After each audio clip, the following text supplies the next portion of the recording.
Alrighty, thank you for joining us.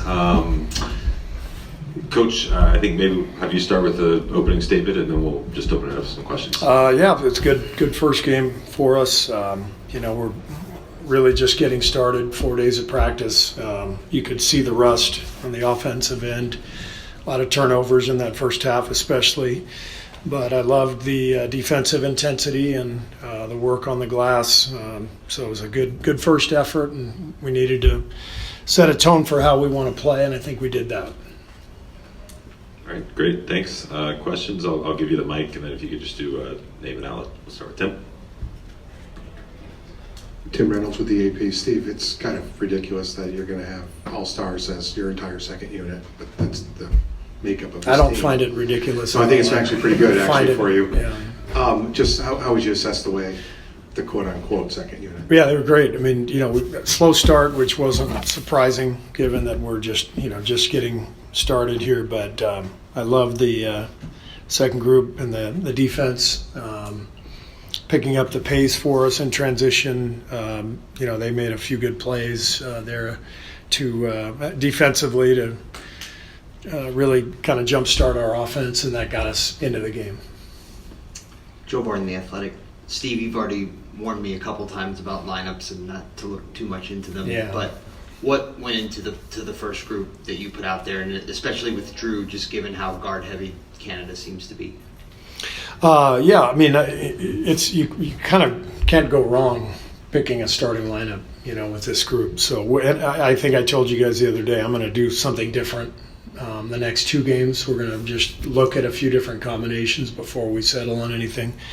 But we wanted to establish Joel early in the game, knowing Canada didn't have a lot of size. We didn't really do that. They pressured us into some turnovers.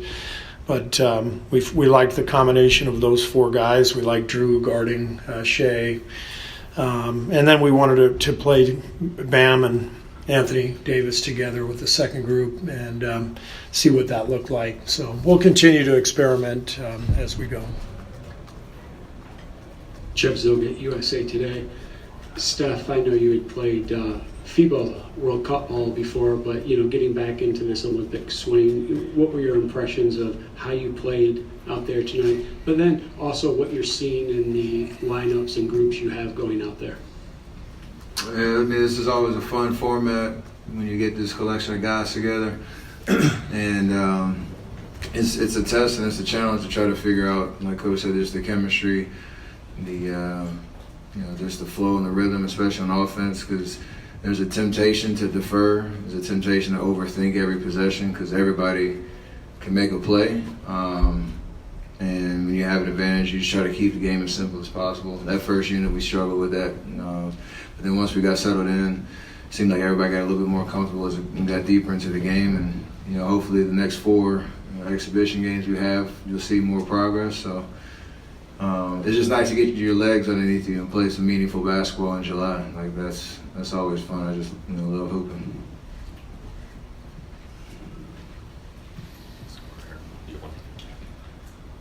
Dalton Johnson, NBC Sports Bay Area. Steph, you seem to really be getting going in that third quarter. What's the biggest adjustment as far as spacing goes with a team like this? The different shots you're going to get. We're all, I think Coach Spo mentioned it in one of our film sessions, we're all high usage guys that you're used to having the ball in your hands and creating, knowing where the defense is. In this FIBA, in this team, catch and shoot, simple shots. You got to be able to knock them down. You don't know how many you're going to get. You don't know when they're going to come. The spacing is great. We've been getting great shots this whole time playing against a select team or against ourselves and against Canada. So that's been consistent. It's just a matter of can we knock them down, and then just try to make each possession on offense a little bit smoother, knowing what we're trying to get into. That'll come. So. Just gotta be able to knock down shots. Like that's gonna be a name of the game, especially when games get tight.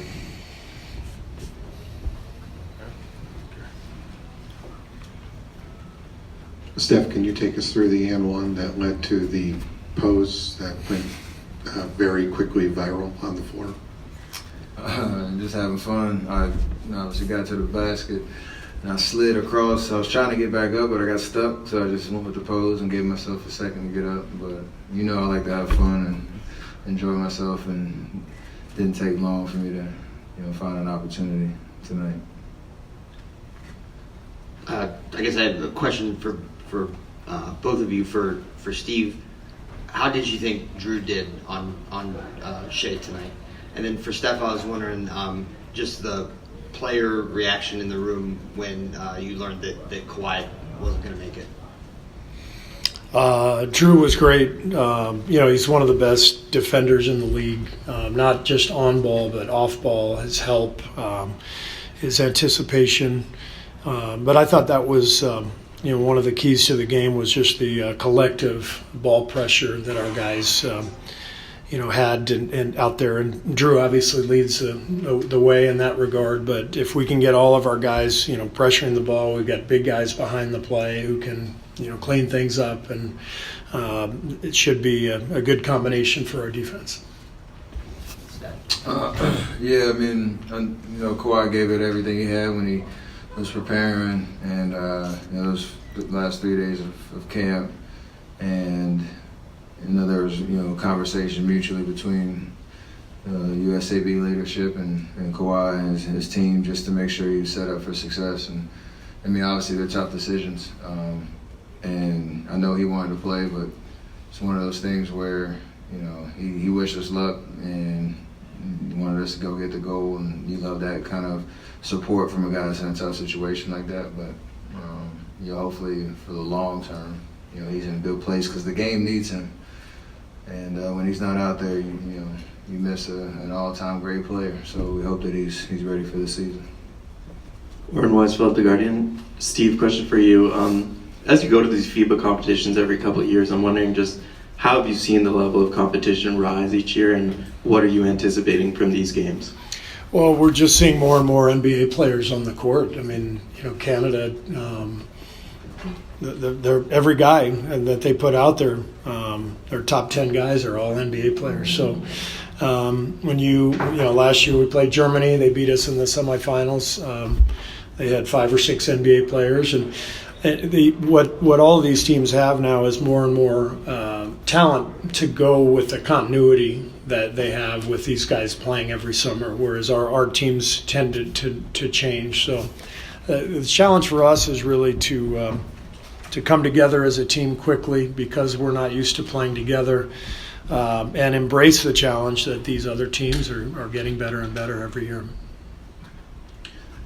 Vince Goodwill, Yahoo Sports. This is for either of you. Last night you had the 50-year celebration of USA basketball. It looked like a really nice event. What did it mean for President Obama to be there, the lineage of USA basketball, to be celebrated all in one room in one night? It was cool to be a fan for a hot second, and looking at all the history of USAB sports on both the men's and women's side, all the people you looked up to growing up in the game, who've had iconic moments, legendary moments, and have shaped what USA basketball really means and the dominance that we've had. So to see that collection of people, coaches, players, my favorite, I got to see Lenny Wilkins, who used to coach my dad back in Toronto, and it was just like a really cool vibe of just celebrating, basketball history. And then to have, President Obama come, and, he's great with the microphone and really inspiring with his words. And it was cool to set us off into this journey this summer with celebrating the 50 years of USAB and what we're trying to do this summer. So I got goosebumps while he was talking. I got goosebumps watching, who all was in the room. And it makes you feel good about who you represent, so it was cool. How do you deliver a strong message to you guys? Say what? How do you deliver a strong message to you guys? Yeah, just about what representing your country means, the opportunity of what sports brings people together, and the fact that we have an opportunity to do something special to inspire hope and inspiration by just striving for excellence. Like we win, we want us to win, and that's what the U.S. has been known for. He didn't put any extra pressure on us. Or anything like that, but it was a great message, and it was nice to. Some guys, it was our first time meeting them. It was great to see him. I hadn't seen him in a long time, so very, very special night all the way around. All right, thanks everyone. Canada's here.